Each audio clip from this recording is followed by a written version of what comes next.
Hello, and welcome back to another pen talk. Thanks for tuning in. Thanks for following me along the journey. So you see a metal pocket pen rotating in front of you. This is the copper one. I got it a while ago. I've been neglecting doing a video on it. But we're going to explore this a little bit. Unfortunately, I bought it on eBay. Here's the auction that I bought. And now the price has gone up a couple bucks, and there's one left as of April 15th of 2019, which is tax day here in the United States. So let's delve in a little bit deeper to this pen and take a look at what makes it different and unique, and maybe they'll come back onto the market if you're interested, but at least we'll look at this one. This is that basic shape. We'll call it the Kaweco design. The Leica has made a number of alphas and a number of different materials using a similar faceted cap and the elongated barrel, which takes a standard converter, which is very nice. When I originally got this pen, the clip just wouldn't come off, but eventually I used enough force to take it off, and I was very surprised and not at all happy to see that the clip had been glued on. It's an interesting engraving there since 1935. Not really certain the significance of that. Can imagine this pen being since 1935. You know, it's a standard unscrew. One. Just two turns. And we'll see is what we expected, a nice brass section. A generic fine nib. When we flip it around, we'll see what I call the pilot feed. So you got your Kaweco design in a pilot feed. I couldn't pull the nib and feed out, so my assumption is I'm not going to pull it out. I'm going to live with this nib as is. And there is a standard converter in there. So if we unscrew the section, we'll find a standard converter with that spring in it. So nothing special, you know, just a standard end there on it.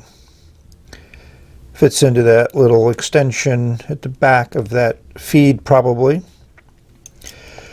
So this has already been flushed out.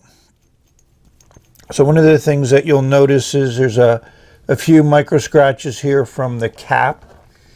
The cap does have a nice plastic liner in it, and that's where the threads are. So it's designed not to scratch, but obviously that can happen. The cap posts extremely securely.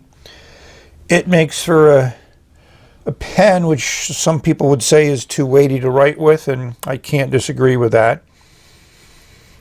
So we'll give weights and dimensions as we go further along in the video. Thankfully that glue, whatever it was, came off fairly easily with just some metal polish. I thought maybe the chemical composition of metal polish would remove it, and so that was right. I tried to scrape it off with a wooden dowel, but that didn't work, so the metal polish worked. I wanted to delve a little bit more deeper into the cap. So the plastic liner that you see near the end of the cap is for posting. Down inside the cap is another piece of plastic that has the threads on it. So that's how that's constructed.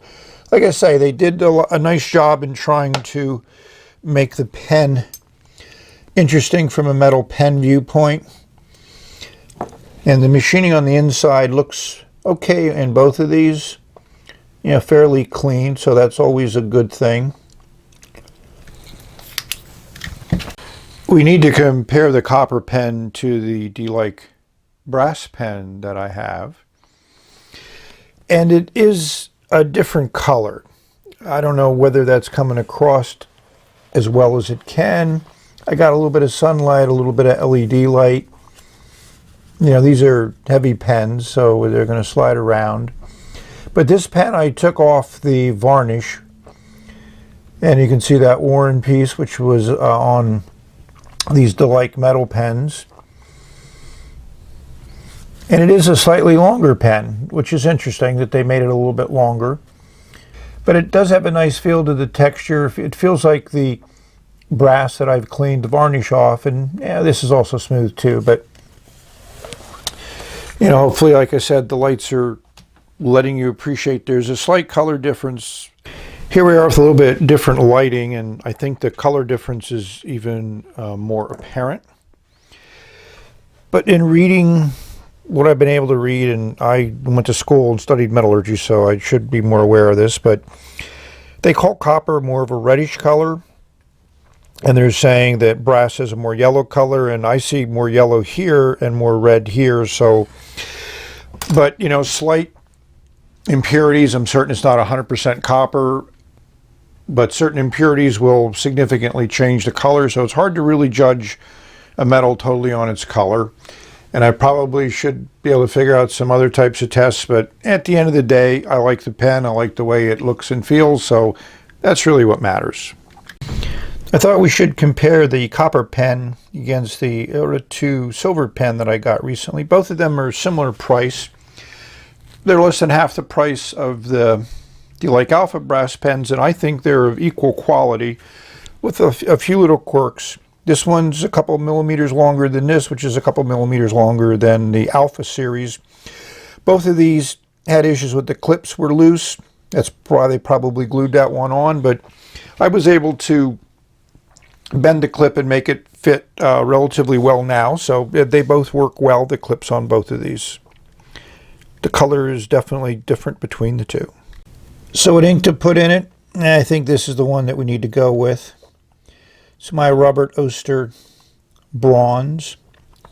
It's in the copper alloy family. Well, one thing, this pen won't roll with the way that cap is designed, and also if you have the clip on it. And as I mentioned, now the clip comes off like it should. There's no glue left behind. To unscrew the cap, I mean, it can be used unposted, which is nice. I think that extra length really lends itself from a writing perspective to work better. And as I mentioned, you can post it, and that cap is heavy. We'll give you the dimensions of the section. I mean, it's on that small side of the section, but not unusable for my writing.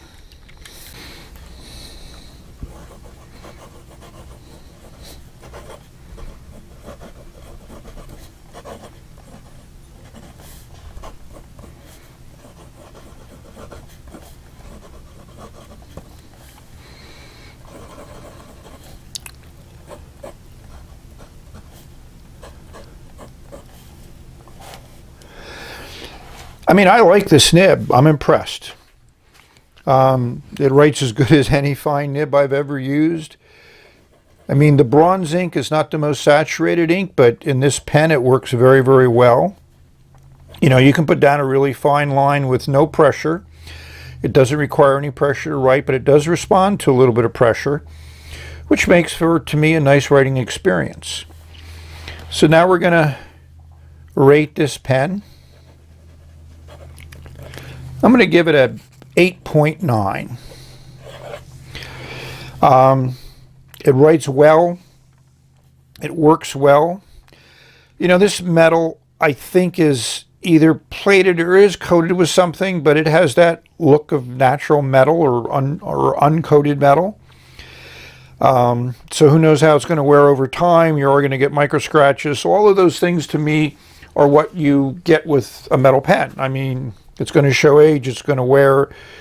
But I mean, as far as throwing this thing in your pocket, and you're going to know it's in your pocket because of the weight, this pen works well. And I'm going to impress. It'll be in my everyday carry for a while, probably till it runs out of ink. So thank you for watching. Hope you have many great writing experiences. Be amazed occasionally at pens, like I seem to be constantly amazed at pens.